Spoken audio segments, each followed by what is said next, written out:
In India, if you want a career in finance, two qualifications dominate: CFA and CA. But which one truly takes you to the top? If your goal is CFO, investment banking, or even the C suite, your choice matters.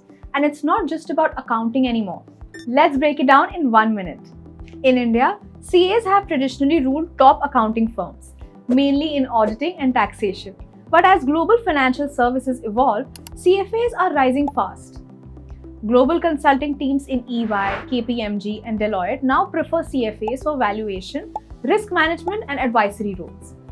Indian Big Four firms have increased CFA hiring by 30% in financial advisory and investment consulting. In India, CAs often begin their careers in accounting, financial reporting, and taxation.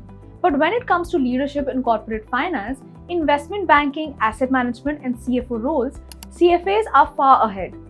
75% of CFOs in India's top investment firms have an MBA, CFA, or both. In corporate India, CFA professionals are now in demand for financial strategy, M&A, and risk management. And globally, a whopping 40% of top CEOs in finance come from investment backgrounds, where CFAs thrive. If you want to stay in taxation and compliance, CA is great. But if you want to lead in investment banking, financial strategy, or become a CFO or CEO, CFA has the upper hand, both in India and globally. What's your pick for the top job? Drop a comment and don't forget to subscribe for more career insights.